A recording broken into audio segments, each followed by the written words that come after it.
Saya Cak Lontong, salam lemper. Hadir juga saudara-saudara saya yang luar biasa. Sebenarnya saya malu stand up di sini karena beliau-beliau ini sebenarnya luar biasa. Senior saya ini lebih lucu dari saya. Dan bayaran, mungkin karena bayaran beliau lebih gede, jadi nggak diundang di depan sini. Kita harus optimis di kondisi yang seperti ini. Amerika tidak boleh berbangga. Amerika menurut saya negara dikuasai yang ya sangat lebay lah menurut saya. Mau pamer apa mereka? Negara maju mengeluarkan jutaan dolar eksperimen, menciptakan generasi berikutnya sama persis. Teknik cloning. Indonesia tanpa speser pun ratusan tahun sudah kita lakukan. Menciptakan generasi berikutnya sama persis, tidak perlu cloning, cukup kelonan. Dengan kelonan tercipta generasi berikutnya sama persis. Males-malesnya juga sama. Kita apa yang disombongkan mereka? Ya kan? Amerika itu sebenarnya negara yang paling nggak boleh sombong sama Indonesia. Karena Amerika itu ada gara-gara Indonesia. Walaupun secara tidak langsung.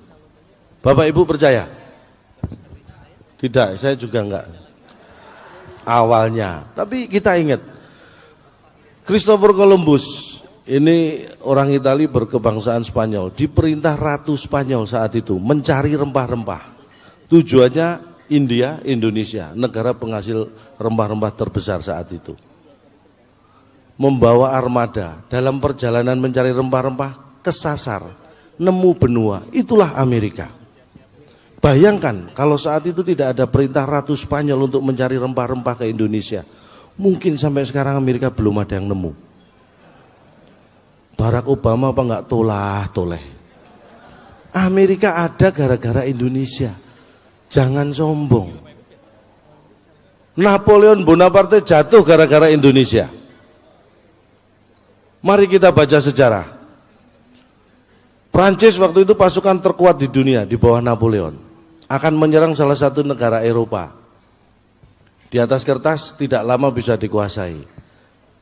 Secara kebetulan Gunung Samalas di Indonesia, sekarang kita sebut Gunung Tambora, meletus. Masuk dalam 5 letusan gunung berapi terdahsyat di dunia di dalam catatan sejarah modern. Efeknya apa? Eropa yang harusnya belum musim dingin tiba-tiba turun salju. Napoleon sebagai penyerang tidak siap menghadapi perubahan iklim yang mendadak. Tuan rumah lebih siap. Kalahlah Napoleon. Menyerah Napoleon. Jatuh di Waterloo gara-gara Gunung Tambora di Indonesia meletus. Kita nggak sempat mindahin gunungnya padahal. Meletusnya juga di Indonesia. Kita pengen negara Eropa mana jatuh, kita tinggal pilih gunung berapi mana akan kita letuskan. Kita punya banyak stok gunung berapi. Tepuk tangan buat gunung berapi. Mau membantah apa mereka dengan Indonesia? Saya sampai melakukan survei. Pelajar kita ini ternyata jauh menguasai ilmu lebih banyak dibanding pelajar-pelajar di negara maju. Saya survei, bahkan saya bandingkan Indonesia dan Inggris, Pak. Di Indonesia itu pelajar SMP, SMA, kalau belajar fisika, menguasai fisika. Belajar kimia, matematika. Saya survei di Inggris, pelajaran fisika, saya buka bukunya, bahasa Inggris.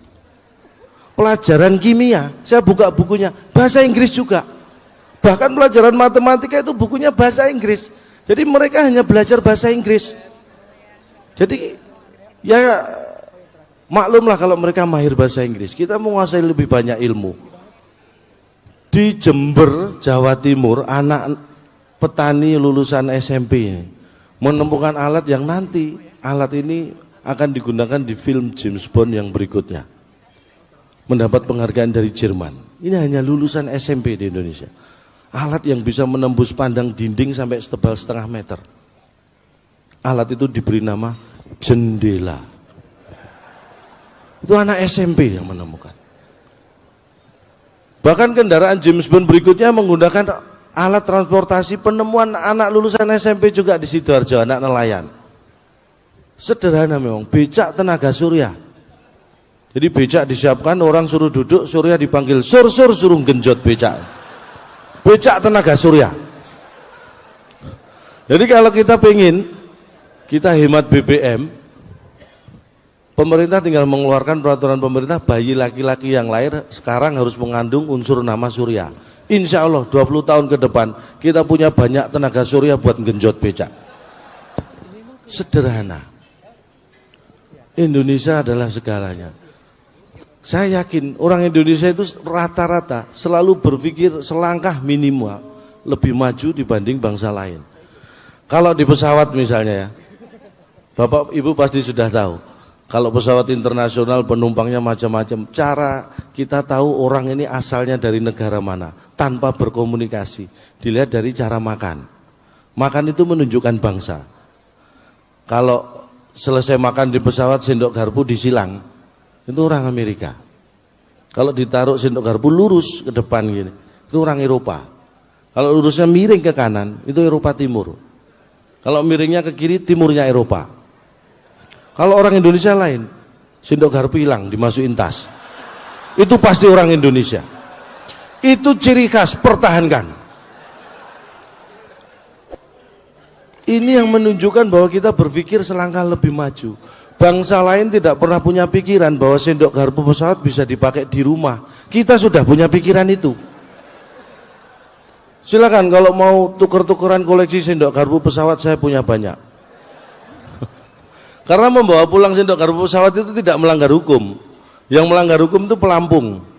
Itu ancaman hukuman 2 tahun atau denda 200 juta. Saya pernah coba.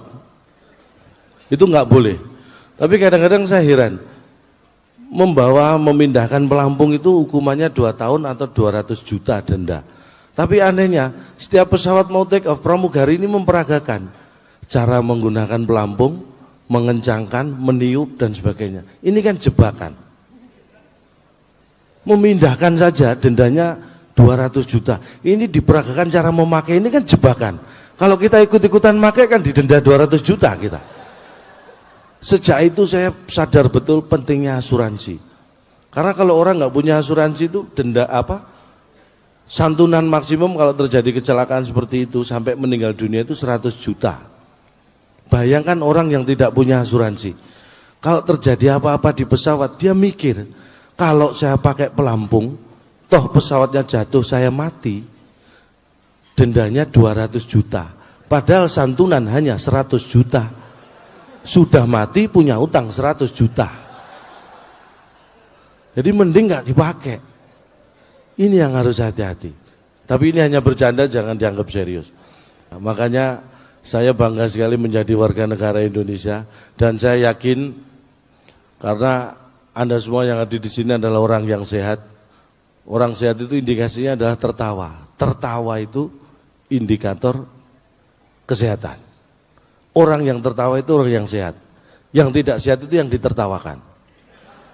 Jadi jelas mana yang sehat, mana yang enggak sehat. Nah, kalau kita sudah sehat, apa yang bisa kita lakukan? Modal berikutnya sayang. Saya dulu, istri saya itu saking sayangnya sama saya. Awal menikah dulu kalau saya mau pergi gitu, pesennya banyak. Pak, kamu jangan minum-minum. Ya. Jangan main judi. Ya. Jangan main perempuan. Iya. Kan tersiksa saya, Pak. Akhirnya saya cari cara. Kebetulan pas saya berangkat, ada mohon maaf, pengemis gembel. Saya tes. Kamu tak kasih 50.000 nanti kamu minum-minum. Saya nggak pernah mabuk seumur hidup, Pak. Tak kasih 100.000 kamu main judi. Apalagi judi, mending ditabung buat makan, Pak. Tak kasih 200.000 kamu main perempuan. Saya nggak pernah main perempuan, Pak. Ikut ke rumah, tak kasih 1 juta. Saya tunjukkan ke istri saya. Laki-laki kalau nggak pernah minum, nggak pernah main judi, nggak pernah main perempuan, jadinya gembel kayak ini. Apa pengen punya suami gembel? Itu. Sejak itu saya agak bebas, Pak. Memang kadang-kadang istri saya itu keterlaluan. Sering ngiri kayak tetangga itu, saya kan sudah 19 tahun menikah. Kebetulan tetangga itu baru, temanten baru. Kalau berangkat kerja suaminya nyium istrinya itu udah pengen istri saya itu, paham kayak tetangga itu. Loh, aku sih mau tanya dulu istrinya dia mau nggak saya cium.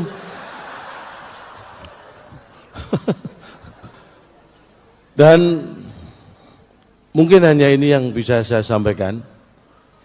Mudah-mudahan kurang. Kalau kurang kan pengen nambah.